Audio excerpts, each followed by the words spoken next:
Dear students, welcome to Excellence Academy. तो आज हम लोग प्रोपोर्शन शुरू करने वाले हैं। आई होप आपने पुरानी वाली सारी वीडियोस देख रखी होंगी रेशियोज की। नहीं देखी है तो डिस्क्रिप्शन में लिंक है, आप वहां से उनको देख सकते हैं। चलिए प्रोपोर्शन शुरू करते हैं। आज व्हाट इज प्रोपोर्शन, जो कि हमारा रेशियो का ही पार्ट है। ठीक, लेट्स बिगिन। ओके, तो proportion, this is the topic for today. ठीक है, तो व्हाट इज प्रोपोर्शन? प्रोपोर्शन हमारा रेशियो का ही पार्ट है। कैसे क्या होता है हम आपके आगे डिस्कस करने वाले हैं। हम लोग पहले हम लोग एक बेसिक सा एग्जांपल देखते हैं। लेट सपोज कि आप मार्केट गए। ठीक है, आप मार्केट में जाकर के लेट सपोज बनाना लेना चाहते हैं। ठीक है, और अगर आपने दो शॉपकीपर है वहां पे। ठीक है, तो आप ए शॉपकीपर के पास गए और आप फिर गए बी शॉपकीपर के पास। आपने ए से पूछा कि बनाना की कॉस्ट क्या है, तो उसने क्या बोला कि I will give you 5 banana for 30 rupees. ठीक है, कितने? 5 बनाना कितने के दिए बोल रहा है आपको? 30 रुपीज के। अब दूसरे वाले के पास गए, उसने क्या बोला? I will give you 8 bananas for 48 rupees. तो अब हमारे पास कंफ्यूजन आ जाती है ना कि हम किससे लेंगे। ठीक है, तो एक अभी हम लोग इसी में आगे जाकर के एक यूनिटरी मेथड भी सीखेंगे, उससे भी हम इसको कॉस्ट निकाल सकते हैं कि हम 1 बनाना की कॉस्ट निकाल के कंपेयर कर सकते हैं।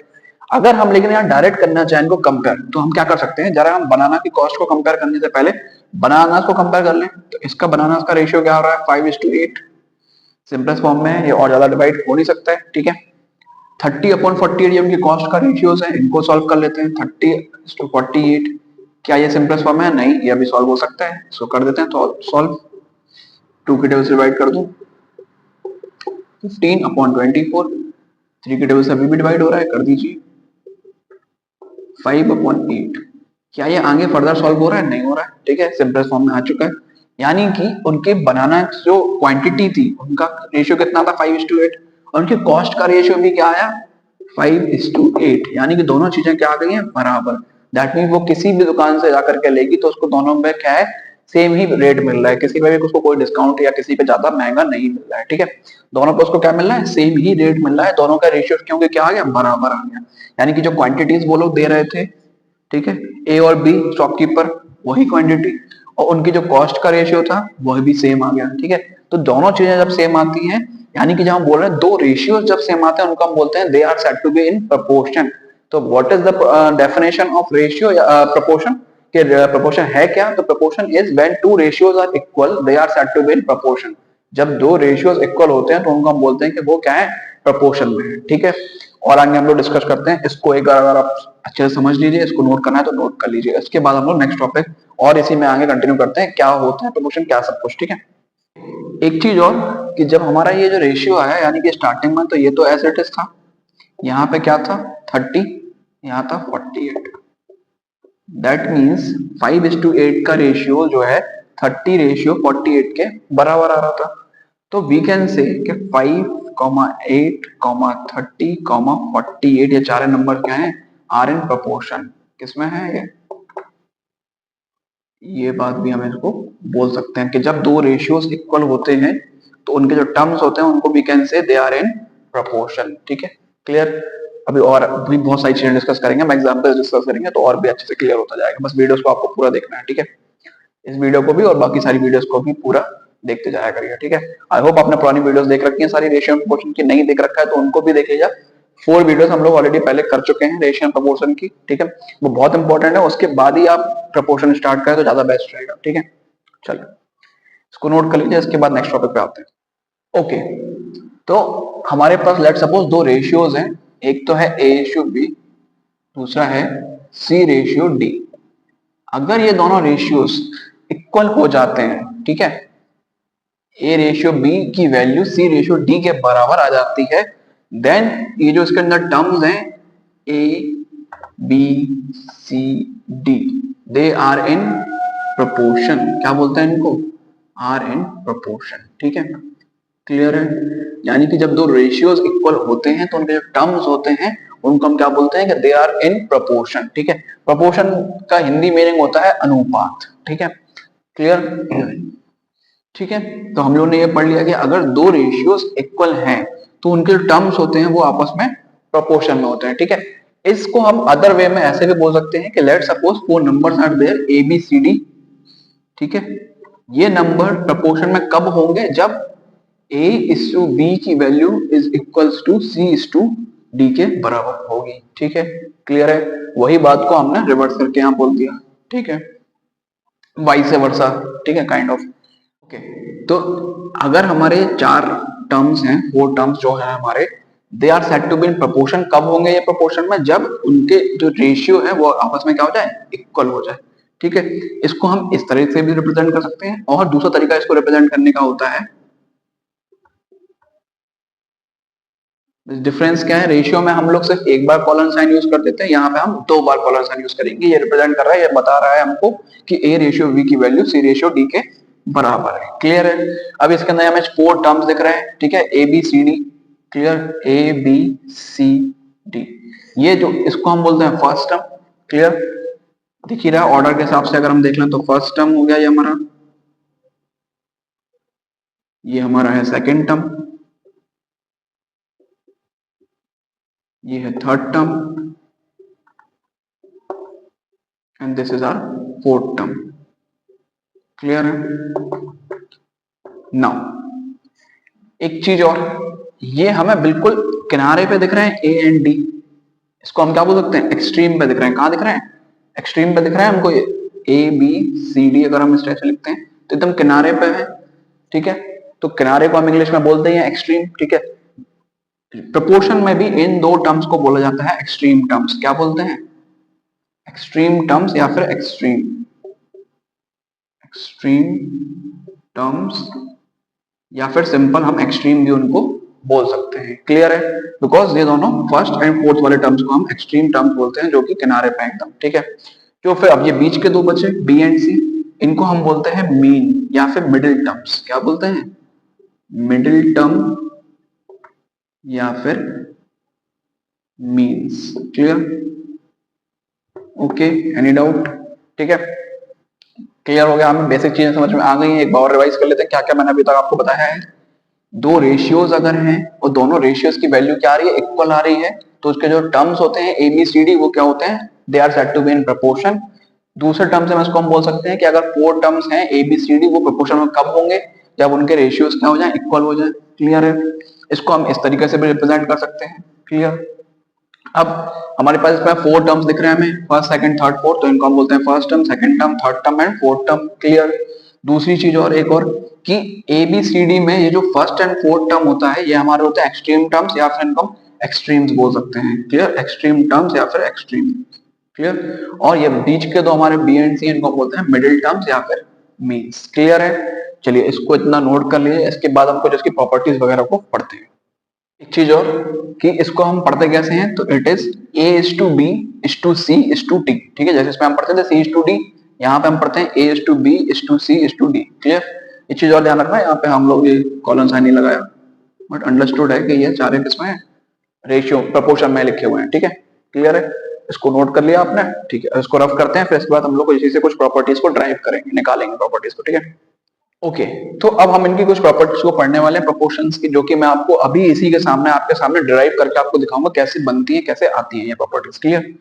यहाँ हमसे बोला जाता है कि a is to B C is to D के बराबर होता है प्रोपोर्शन में। ठीक है, तो मैं इसको थोड़ी देर के लिए a इज टू बी को मैं a अपॉन बी लिख सकता हूँ, कोई प्रॉब्लम नहीं है। क्लियर? पहले एक लाइन और लिख देते हैं,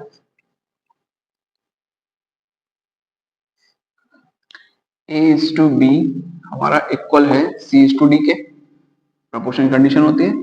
ठीक है, अब थर्ड बात क्या आ जाती है? इसको हमें a अपॉन बी लिख सकता हूँ, हाँ लिख सकते हैं, कोई दिक्कत नहीं। इसको भी हम लोग सी अपॉन डी लिख सकते हैं, लिख सकते हैं, कोई दिक्कत नहीं। अब क्रॉस मल्टीप्लिकेशन तो आपने सीखा होगा, जब अगर हमारी दो चीजें कोई इक्वल होती है, उनके बीच में इक्वल का साइन है, तो यहाँ से डिनोमिनेटर से वैल्यू उधर जाकर ऊपर क्रॉस मल्टीप्लाई हो जाती है, यहाँ से ये वैल्यू आकर के यहाँ क्रॉस मल्टीप्लाई हो जाती है। क्लियर है? तो a के साथ ये d मल्टीप्लाई हो जाएगा इधर आकर के, ये इधर आकर के क्या हो जाएगा? Cross multiply. इसको नेक्स्ट स्टेप में करके दिखा रहा हूँ आपको, और अच्छा से रहेगा, क्लियर याद रहेगा, अदरवाइज बाद में भूल जाओ। तो अब क्या होगा कि a upon B C upon D, ये d इधर आ जाएगा, इसके साथ क्रॉस मल्टीप्लाई होकर ये इधर आ जाएगा, बिकॉज ये दोनों इक्वल थे। अब जैसे ही हम इसको ऐसा करेंगे, ये देखिए क्या हो जाएगा, a multiply by D is equals to b multiply by c। Clear? ये कुछ निकल के आ गया। अब हम अगर ध्यान दें तो ए और डी हमारे क्या थे, एक्सट्रीम टर्म्स थे। क्लियर, ए और डी क्या थे, एक्सट्रीम टर्म्स। तो हम बोल सकते हैं product of extremes is equal to, B और सी क्या थे, मीन टर्म्स या फिर middle terms, product of means. ठीक है, क्या पहली प्रॉपर्टी निकल के आ गई हमारे पास, बहुत ही इंपॉर्टेंट प्रॉपर्टी है ये। ठीक है, clear, what is the property is saying कि if two ratios are there, they are equal, they are said to be in proportion. अगर वो प्रोपोर्शन में है तो प्रोपोर्शन में ये प्रॉपर्टी वैलिड करती है या फिर फॉलो करेगी कि product of extreme terms is always equal to product of mean terms या फिर मिडिल टर्म्स। क्लियर है, समझ आ गया। ठीक है, आगे के टॉपिक्स को करते हैं, इसको नोट कर लीजिए, बहुत इंपॉर्टेंट है। ठीक है, कैसे ड्राइव हो रही है आपको समझ में आ गया ना। रेशियोज हमारे पास इक्वल थे, हमने इनको ऐसे फ्रैक्शन में लिख लिया, क्रॉस मल्टीप्लाई करा दिया, सिंपल सी प्रॉपर्टी से आ गई हमें। लेकिन याद करने की जरूरत नहीं है कि ये कैसे, हमें प्रोसेस भी पता चलेगा कैसे आ रही है, सिर्फ रटना नहीं पड़ेगा हमको। ठीक है, क्लियर है, ओके, नोट करिए। यहां से एक चीज और हमारे पास और इंपॉर्टेंट आती है कि जो हमने अभी एक वर्ड लिखा था ना, एक लाइन लिखी थी पहले कि A B C D are in proportion. ठीक है, तो यहां से हमें एक चीज और आ गई कि A D multiply by AD is equal to किसके बराबर होता है, BC। ठीक है, ये हमारी प्रॉपर्टी आ गई है। तो अगर हम बोल सकते हैं कि ABCD अगर प्रोपोर्शन में है, ठीक है, तो ये कब ही पॉसिबल है, जब पॉसिबल है, ओनली एंड ओनली इफ कब है possible, ABCD are in proportion only if, यानी कि अगर वो ये कंडीशन को फॉलो करते हैं, कौन सी है वो condition, if AD is equals to BC। ठीक है, यानी कि A multiply by D is equals to B multiply by C। अगर ये कंडीशन फॉलो कर देते हैं तो ये चारों के चारों टर्म्स थे, ये किसमें होंगे, प्रोपोर्शन में होंगे। ठीक है, इंपॉर्टेंट एक छोटी सी बात है, इसलिए मैंने आपको बता दूं। ठीक है, clear, okay. So our next topic is continued proportion. ठीक है, तो व्हाट इज कंटिन्यूड प्रोपोर्शन। देखिए, एक नॉर्मल सा हमारा जो प्रोपोर्शन था वो क्या था, A is to B to C is to D।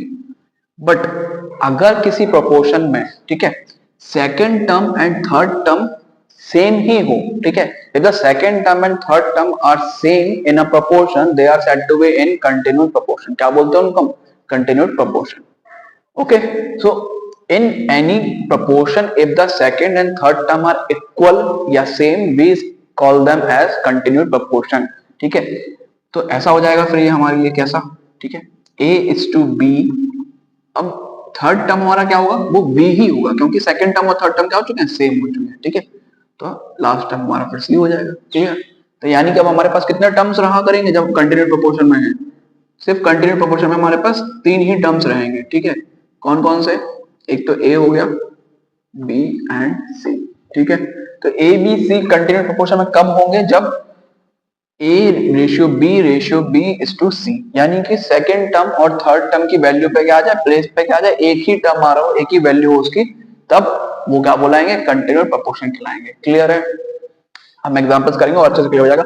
इसको मैं एक तरीके से रिवर्स में ये भी बोल सकता हूँ कि A B C, आपको क्वेश्चंस मिलेंगे कुछ इस टाइप के कि find out if this three terms are in proportion और नॉट। ठीक है, तो हम सिंपल सा बोल सकते हैं कि A B C are in continued proportion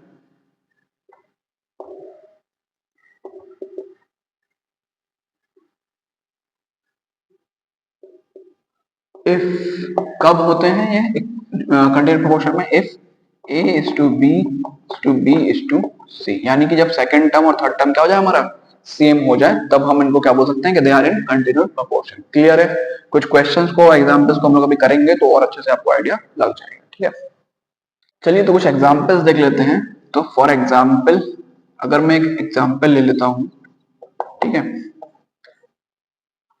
let suppose एक क्वेश्चन ले लेते हैं, 2:4:4:8, क्या ये हमारे कंटिन्यूड प्रोपोर्शन में है।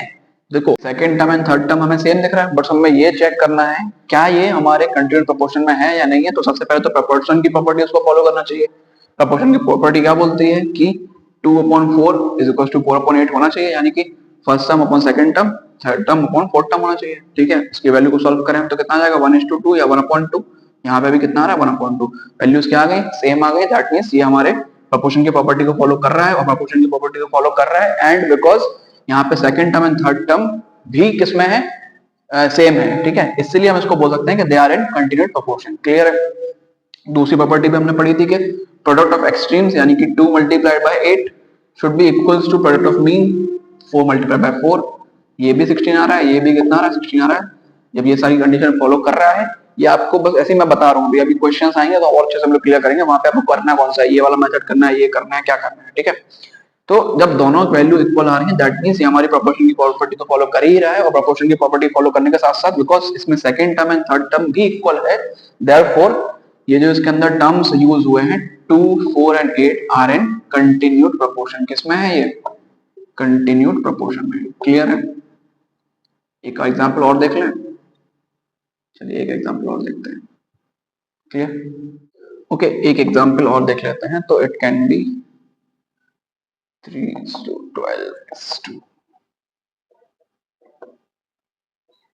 ठीक है, यहाँ पे भी क्या है, second term and third term हमारे सेम हो चुके हैं, तो इसको भी हम बोल सकते हैं कि they are in continued proportion. Check भी कर सकते हैं, ये देखिए 3/4 हो रहा है, यहाँ पे भी 12/48 हो रहा है, ठीक है, यानी कि 3/12 कर ले हम, और यहाँ पे 12/48, तो वैल्यूज क्या आएंगे 1/4, यहाँ पे भी 1/4 आ जाएगा। दैट मींस इक्वल है, तो प्रोपोर्शन की प्रॉपर्टी तो फॉलो कर ही रहे थे, और because second and third term भी इक्वल है, तो ये कंटिन्यूड प्रोपोर्शन में है, यानी कि इसके अंदर हम बोल सकते हैं कि 3, 12 and 48 are in continued proportion. Clear है।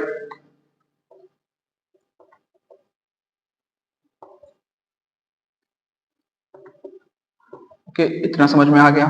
कंटिन्यूड प्रोपोर्शन क्या होता है कि इफ इन एनी प्रोपोर्शन, ठीक है, अगर second term and third term are equal और same, they are said to be in continued proportion. क्या होता है वो, कंटिन्यूअस, यानी कहीं ब्रेक ही नहीं हो रहा है, कंटिन्यू चलते चले आ रहे हैं, ठीक है, कंटिन्यूड प्रोपोर्शन। क्लियर है। इसको नोट कर लीजिए। लास्ट टॉपिक हम लोग अपना आज का करने वाले हैं मीन प्रोपोर्शन। इसको रब कर लीजिए, तो मैं उसके बाद करती हूँ। So now next topic is mean proportional. ठीक है, तो मीन प्रोपोर्शन क्या होता है कि इफ ए बी सी हमारे जो तीन टर्म्स हैं, अगर ये किसमें है, कंटिन्यूड प्रोपोर्शन में है। किसमें है, if A B C are in continued proportion,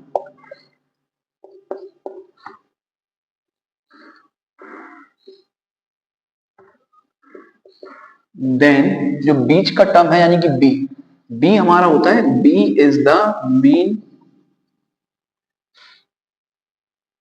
proportional of A and C. क्या बोल रहा है ये कि इफ ए बी सी हमारे कंटिन्यूड प्रोपोर्शन में है, then B is the mean proportional of A and C. B क्या होता है, मीन प्रोपोर्शन होता है किसका, ए एंड सी का। क्लियर है। मीन अगर ये कंटिन्यूड प्रोपोर्शन में है तो कंडीशन क्या होती है, A is to B is to B is to C. Clear. यहां से हम ये भी बोल सकते हैं A upon B is equal to B upon C. Clear.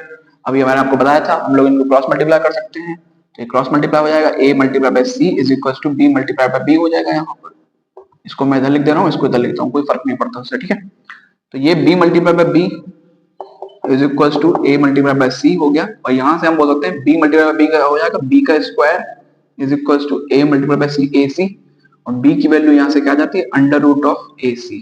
जब हम इस स्क्वायर को इस तरफ भेजते हैं तो ये बन जाता है अंडर रूट। ठीक है, जिसको कि हम रियल में नहीं भेज रहे होते हैं, बट इसको बोलते हैं कि भेज रहे हैं। मैं इसको आपको किसी दिन बहुत अच्छे तरीके से समझाऊंगा कि जो हम बोलते हैं स्क्वायर इधर जाकर के यहाँ पे आ गया, स्क्वायर यहाँ नहीं आ रहा है, हम बोथ साइड क्या कर रहे होते हैं, अंडर रूट ले रहे हैं। हम दोनों तरफ क्या कर रहे हैं, अंडर रूट कर रहे हैं। जहाँ अंडर रूट करेंगे तो ये जो प्रोसेस है कभी आपको कहीं कोई शायद बताया बड़ी क्लासेस में, अदरवाइज अभी आपको नहीं बताया जाता, मैं बता दे रहा हूँ फिर भी आपको कि जो बी स्क्वायर है, अगर हम यहाँ पे ये हमारे पास कंडीशन आ गई थी B square is equal to A C, अगर मैं दोनों तरफ क्या कर दूं, अंडर रूट कर दूं, taking under root both side. ठीक है, तो यहाँ क्या होगा, under root of B square is equal to under root of A C. अब under root of B square ये अंडर रूट है, यानी कि पावर कितनी होती है, अंडर रूट की पावर का मतलब होता है 1/2, और ये बाहर पावर थी 2, ये दोनों मल्टीप्लाई होंगे तो 2 से 2 कैंसिल आउट हो जाएगा, 1 बचेगा, बी की पावर 1 क्या हो जाएगा, बी हो जाएगा। इसलिए ये रूट और स्क्वायर एक दूसरे को कैंसिल आउट कर देता है, वैल्यू क्या बचेगी, सिर्फ बी, और यहाँ पे ये सॉल्व नहीं हो सकता है जब तक वैल्यू हमारे पास नहीं है, तो ए सी, तो ये चीज डायरेक्ट लिख दी जाती है, B is equal to A C. Clear है, समझ आ गया। तो बी हमारा क्या कहलाएगा, मीन प्रोपोर्शन। क्या कहलाता है, मीन प्रोपोर्शन। हम क्वेश्चंस करेंगे इसके नेक्स्ट सेशन में, तो और आपको अच्छे से क्लियर रहेगा कैसे हम बी को निकालेंगे। ठीक है, ये एक सिंपल सा डेरिवेशन है कैसे निकालना है बी की वैल्यू। ठीक है, बी स्क्वायर निकाल के ए सी नहीं छोड़ देना है, जब भी निकालेंगे हम तो अंडर रूट बी हमें करना पड़ेगा, ए और सी का जो वैल्यू आएगी उसको मल्टीप्लाई करके। लेट सपोज 12 और 3 होते ए, तो इसकी वैल्यू आ जाती 36, जो कि 6 का स्क्वायर है, तो हम उसका अंडर रूट कर देते, यानी कि 36 का स्क्वायर अंडर रूट कितना होता है, 6 हो जाता है, तो बी की वैल्यू हमारी कितनी आ जाती है, 6 आ जाती है। क्लियर। नेक्स्ट सेशन में हम लोग कुछ क्वेश्चन भी प्रैक्टिस करेंगे इसके, तो उसको जरूर देखिएगा तो और अच्छे से क्लियर हो जाएगा। ठीक है, समझ में आ गया क्या होता है मीन प्रोपोर्शन कि ए बी सी अगर हमारे कंटीन्यूअस प्रोपोर्शन में है, तो बी जो मिडिल टर्म होता है उनको हम बोलते हैं mean proportion of A and C. ठीक है, A is to B is to B is to C. ठीक, इसको हमने इस टाइप से लिख लिया, यहाँ क्रॉस मल्टीप्लाई कर दिया, A C is equal to B square, तो B square is equal to A C हो गया, और बी की वैल्यू क्या हो गई, under root of A C. Clear है, नोट कर लीजिए। एक हमारा लास्ट टॉपिक और बचा, छोटा सा बहुत, एक लाइन का टॉपिक है, थर्ड प्रोपोर्शनल। तो इफ हमारे जो नंबर्स हैं A B C are in continuous proportion, ठीक, अगर ए बी सी हमारे किस में है, कंटिन्यूअस प्रोपोर्शन में है, then C is known as, C is third proportional. C को हमारे क्या बोलते हैं, थर्ड प्रोपोर्शनल बोलते हैं। क्या बोलते हैं, थर्ड प्रोपोर्शनल। क्लियर, सिंपल सी बात है, एक लाइन की सिंपल सी, कि अगर तीन टर्म से हमारे ए बी सी और वो तीनों किसमें है, कंटिन्यूअस प्रोपोर्शन में है, तो C हमारा क्या होता है, क्या होता है, थर्ड प्रोपोर्शनल होता है। क्लियर है।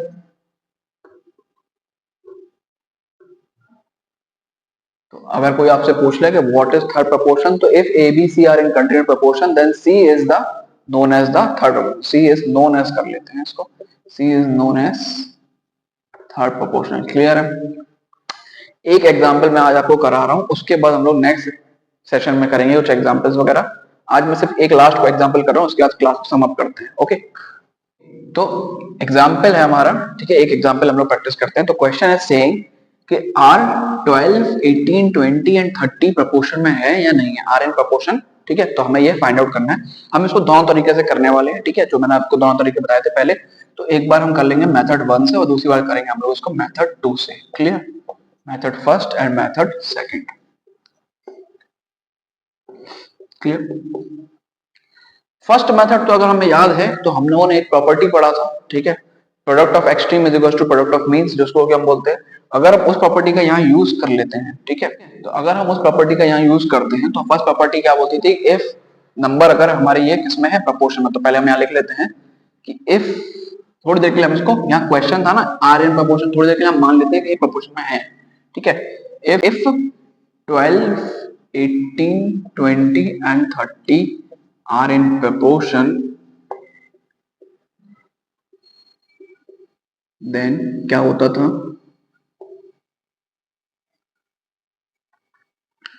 प्रोडक्ट, PRO से product of extreme, EXT means extreme, is equals to product of means. Clear. तो प्रोडक्ट ऑफ एक्सट्रीम्स क्या है हमारे, एक्सट्रीम्स है यहाँ पे 30 एंड 12, और प्रोडक्ट ऑफ मीन्स क्या आ रहे हैं, 18 मल्टीप्लाई बाय 12। इसको सॉल्व करते हैं, 12 3 36, 0 का 0 as it is, 18 2 is also 36, 0 as it is. तो product of extreme is equal to product of means आ गया है। अगर product of extreme is equal to product of means आ जाता है, हेंस, ठीक है, since product of extreme is equal to product of means, ठीक है, हेंस ये बात प्रूव करती है, that means 12 ratio 18 ratio 20 is to 30। ठीक, क्लियर। दूसरा मेथड क्या था, सिंपल सा, जो हमको पता है क्या, कि अगर ये हमारे रेशियोज में है, तो 12 अपॉन 18 एंड 20 अपॉन 30 को जब हम सॉल्व करेंगे, तो देखो इसको मैं 2 से डिवाइड कर दूं तो यार क्या हो जाएगा, 6 अपॉन यहाँ 9 आ गया। ठीक है, इसको 2 से डिवाइड कर दूं तो वो क्या आ जाएगा, कितना, 10 अपॉन 15। ये 3 से डिवाइड हो रहा है, हाँ कर दीजिए। ये भी हो रहा है, ये किसकी टेबल से हो रहा है, 5 की टेबल से। ये आ गया 2 अपॉन 3, यहाँ 5 की टेबल से किया तो अभी 2 अपॉन 3। एक यहाँ पे एक चीज हम और ऐड कर सकते हैं, पहले इसको लिख लो। यहाँ पे 12 इज टू 18 था हमारा, ठीक है, और ये यहाँ लिख देते हैं 12 इज टू 18 को मैंने ऐसे किया, और यहाँ पे था 20 इज टू 30।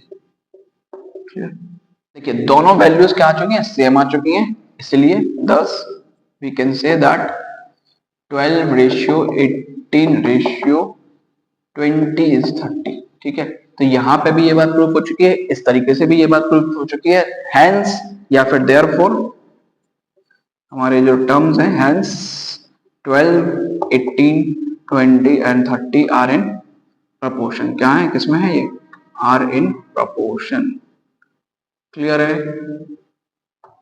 एक बार और अच्छे समझा देता हूँ मैं आपको कि ये 12, 18, 20, 30 प्रपोर्शन में है, ये हमसे पूछा था क्वेश्चन में। हम लोगों ने क्या किया, फर्स्ट मेथड में तो हमने product of extreme is equal to product of means लगा दिया, लेकिन उसको लगाने के लिए पहले हमने उसको मान लिया कि ये प्रपोर्शन में है। जब ये प्रपोर्शन में है तो product of extreme product of means के बराबर होना चाहिए। हमने चेक करके देख लिया, हमारा आंसर सही आया, दैट मीन्स ये बात सही थी। दूसरी बात, यहाँ पे क्या बोला था हम लोगों ने कि अगर ये रेशियोज दिए थे हमको 12:18 और यहाँ पे 20:30, दोनों की हमने वैल्यूज निकाल ली, सिंप्लीफाई करके दोनों वैल्यूज क्या आ रही है, सेम आ रही है। अब बिकॉज 12:30 18:20:30 है, हेंस इसीलिए इस वजह से ये सारे क्या हैं, प्रपोर्शन में, क्योंकि इनके रेशियोज क्या है, प्रपोर्शन में यहाँ पे आ गए हैं। ठीक है, हम चेक कर सकते हैं दो तरीके से, देयरफॉर ये चारों नंबर क्या है, प्रपोर्शन में। क्लियर है, क्योंकि इनके रेशियोज क्या है, इक्वल है। ठीक है, ये सबसे पहले हमने पढ़ी थी जो कि if two ratios are equal, तो उनके टर्म्स क्या होते हैं, प्रपोर्शन होते हैं। क्लियर। ओके डियर स्टूडेंट्स, तो आज के लिए इतना ही। आई होप आपको समझ में आया होगा। If you like the video तो प्लीज लाइक कर दीजिएगा, चैनल को सब्सक्राइब तो कर रखा होगा, नहीं कर रखा तो कर लीजिए। And also do share the video with your friends, family members, जिसको भी आप भेजना चाहें उसको भेज सकते हैं। और आपको कोई भी कमेंट्स में डाउट है, कुछ भी है, तो आप उसको पूछ भी सकते हैं। I hope you like this video. मिलते हैं नेक्स्ट सेशन में, तब तक के लिए bye bye, take care, have a nice day.